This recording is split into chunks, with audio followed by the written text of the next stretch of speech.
I mean, overall, it's a really cool themed keyboard. It sounds pretty good too. It feels really good, by the way. This is what the box looks like.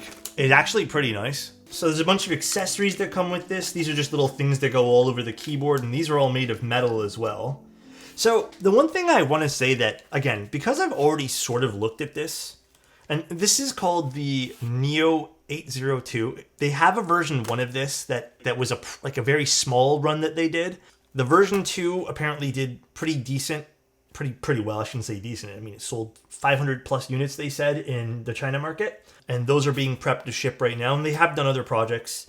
Plus, again, this brand WinMix actually produces a lot of other stuff for other people as well. Now, I won't say who just because I don't know if that's something I'm not supposed to say, and I want to respect that. It is quite nice. Now, the board, the price on the website is not correct. They put that as just something there. I don't know why they just didn't put a price. But it's not a finalized price point yet. Let me actually get you the rough price point. It looks like with the wrist rest, this will be about $450. It's not $800, but it looks like about $450, which when you guys see how many parts are on this thing, it looks interesting. They did ask us to take a look at this today.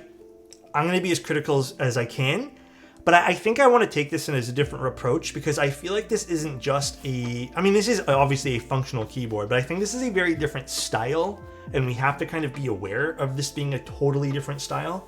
I love what they did with the packaging, by the way. This is a bulky, heavy... This is a wrist rest? Wait, what's under... Does this flip up? Oh, it totally does. And this is magnets. Giving off Star Wars vibes. I mean, it's pretty cool. We'll show off the wrist rest after we unbox all this. Yeah, it's a metal wrist rest. And here's the board. Now, this one here is silver, and it looked like from the photos I've seen, there's other colors. I'm not sure what they're going to settle with at the end of the day, but the board looks freaking cool. I'm not going to lie. I actually, on the photos, it looks super bulky, and I was a little... That's, I think, the biggest reason why I was hesitant to take a look at it, because I'm like, man, if I don't like the style of this, I think it's really going to affect the way I look at it. In person, it looks a lot better, and I love this. I don't know if it's like a powder coating they used, but it's actually pretty cool. Like, it's a pretty neat style. It's very, like, loud. If you don't like loud keyboards, let's already say, like, let's clear the table with that. You're probably not going to like this. This is a very loud keyboard, from the writing, the Toshi industrial design, which, believe it or not, just like adds to this aesthetic, to all these just little pieces everywhere. You might not like this. It's going to have like little knobs on the corner that you can fiddle with, which seems to be a staple in some of their designs. Like we're going to be able to put this on and you'll be able to twist this. It's going to be like a fidget spinner type thing as well. Again, some more fun stuff in the back, plug in, very loud. It feels a little bit Matrix inspired, but I would say like cranked up a smidge too. It has some personality. I enjoy it. The bottom stick, yeah, it has this very, very shiny, I don't know what this is again, maybe a powder coat of some sort. And then it should have some feet that go along here too with a whole bunch of screws. And I don't know how we're gonna build this up today, but we'll figure that out. And there's a bunch of accessories. But from a purely aesthetic standpoint, guys, it's actually pretty fun. I don't think this is going to be for everyone, and we need to keep that $150. Interesting plate. I believe this is an FR4 plate of some sort. It does have some flex cuts on the plate itself, with some fun kind of script on the side. Now, it does have some flex cuts on this, which means we'll probably use some foam. I'm not hurt by this. I would love to see them if they're breaking into the Western market or want to kind of explore the Western market. I would suggest offering more PCB options. I don't know if that's already in the playing cards for them. It's not an aggressive amount of flex cuts. I will say that. It's not like the meme cuts where you see on every single key. Obviously, this still will affect sound signature to some degree.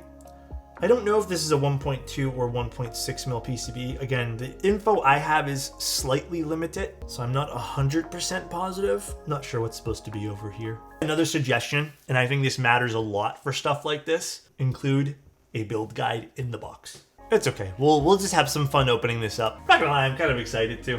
It seems like a fun little project to do today, no? I do like the bottom a lot though.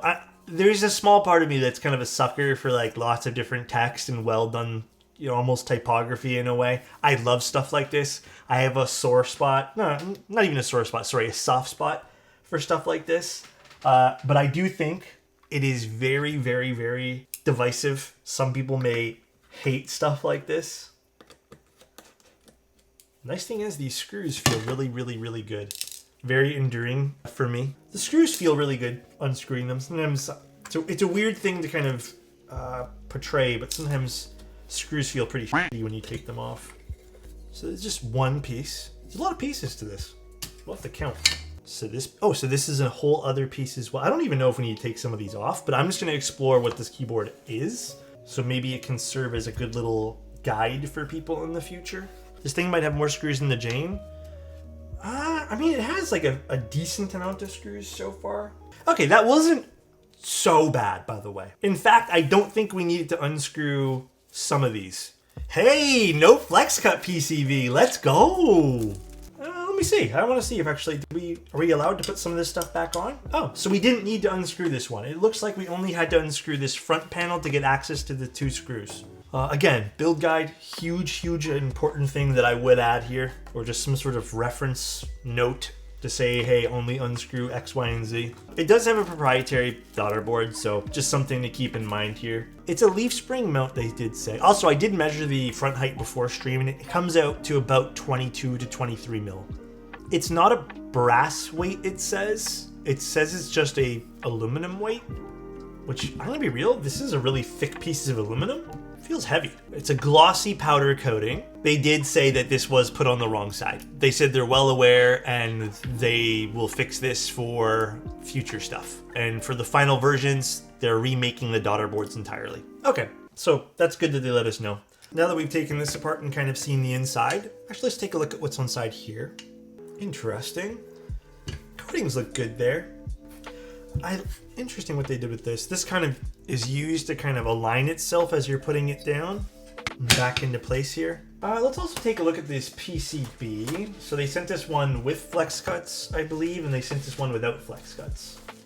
In terms of a PCB, yeah, it's not soured for options here. ISO.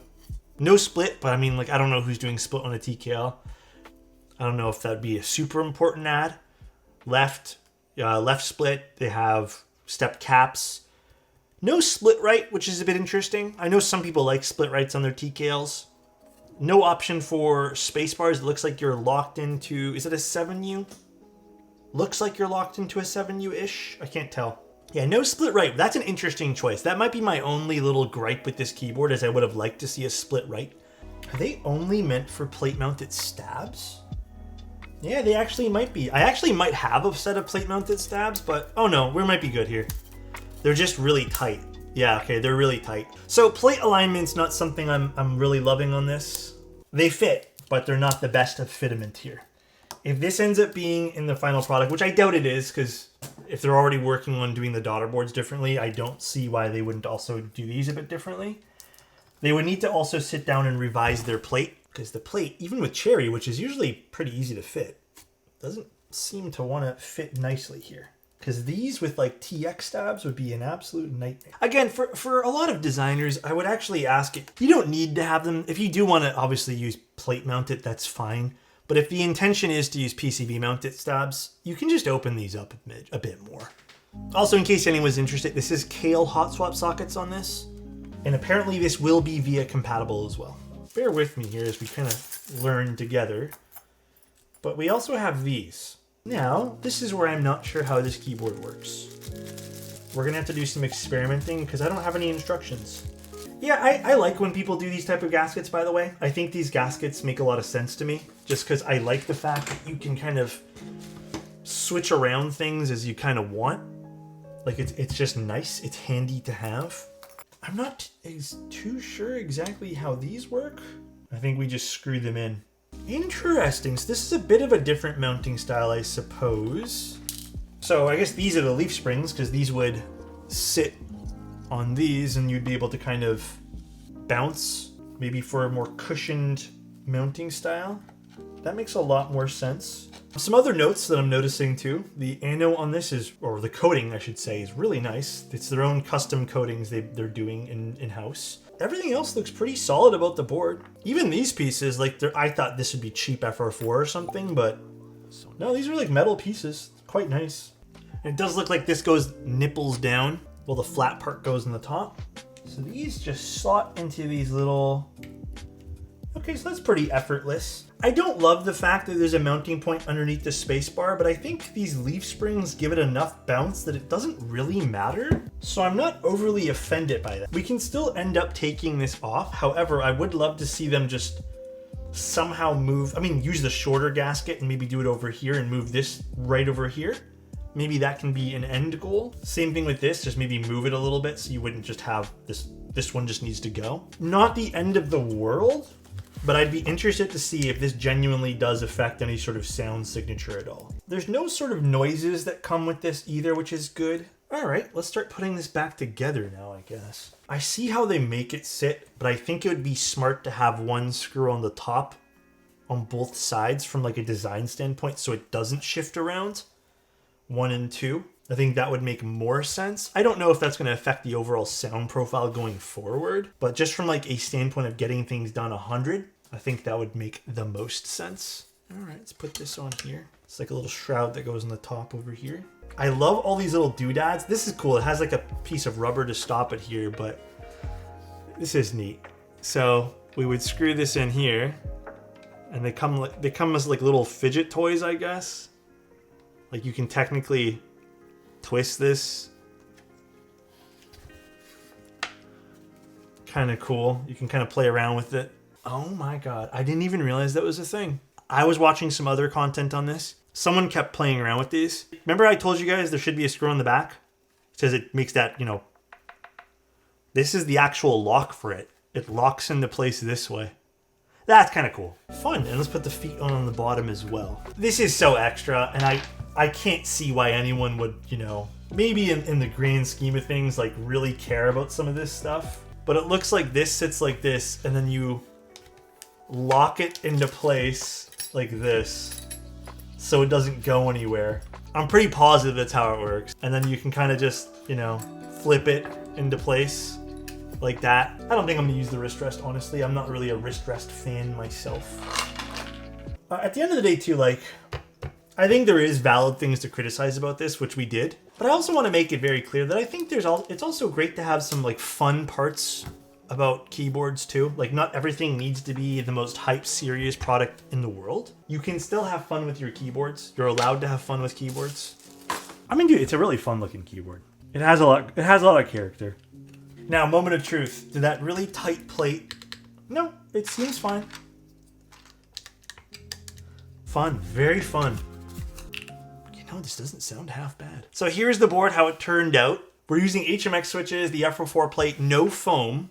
I think this looks really cool. There's a lot of detailing going on, a lot of separate parts. For a price point of about $450, roughly, it could change. I don't know if that's the final price. They just said that's a rough estimate. I think this is, it's a very part-heavy keyboard.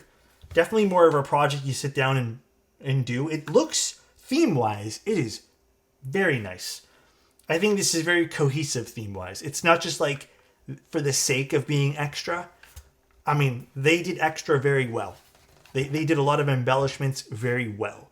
And I really like that about this. A lot of fun little pieces about the board. I think it's enjoyable to build. If we had that other little locking thing, which unfortunately maybe they just forgot in our package here, but these things are even kind of cool. I didn't even notice these were a thing till afterwards. Again, that's where build instructions would make a lot more sense, but really cool board.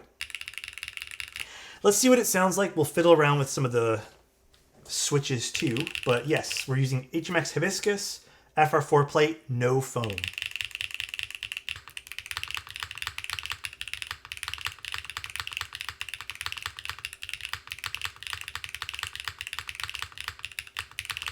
It's kind of nice.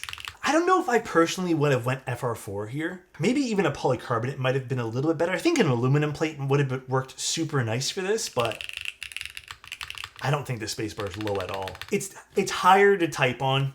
It's not 20 mil like I would want. It's about 23 like I said. I measured it before stream. Yeah, you could use the wrist rest to kind of just put it in place for now here. I actually saw there's washers for this too, so it doesn't flop around, but does the wrist rest change the sound profiles or just me? Huh? Am I going crazy? From my experiences, wrist rests do impact the sound. I've never noticed that before. I kind of like it more with the wrist rest. I mean, overall, it's a really cool themed keyboard. It sounds pretty good too. It feels really good, by the way. They did a really good job with the mounting system here. Like, it genuinely feels exactly how I like my keyboards, which is, it's not super, super soft. Like, you can kind of see it move when I press really, really hard. When you're typing, you're not going to notice that. But it has just that smidge of softness that I think works really well. It doesn't seem like it's impacted at all by having that mounting point over there, which I kind of had a feeling because it's done in such a soft manner that I didn't think it would super impact it. You know, I really like this. This is nice. It's a nice board. Overall, I don't think this is going to be for everyone. I really don't. Like, obviously, this is not going to hit for everyone. This is a very, very loud design. The more I look at it, the more I like this coating. I think this board looks really sick, actually. I think Winmix has a really good product here. It looks like a lot of their stuff is very well designed. Like, it looks fun. And I think that's an important thing when you're looking into hobbies too. Not everything needs to be super timeless designs or, you know, very clear cut, very minimal. This is really fun. This is the silver version, yeah. They need to work on that plate. That plate right now is, I would not recommend. It's way too tight. Maybe that's some sort of error. They said they're already working on the daughter board being faced the wrong way. I would 100% include a build guide. Like that, I think that's super necessary for something more involved like this, especially because this is definitely geared towards being more of a fun keyboard to build. And I think having just a little small build guide would add to that enjoyment. Overall though, like discovering all the little pieces of the board was very enjoyable. I really like this. Again, I don't think this design is going to hit for everyone. I don't think this is going to be something that everyone's going to hit off with and be like, yeah, this is the board I'm sticking with. I don't think that's the case, but pretty cool. Bye, everyone, and see you very soon. Bye. Love you.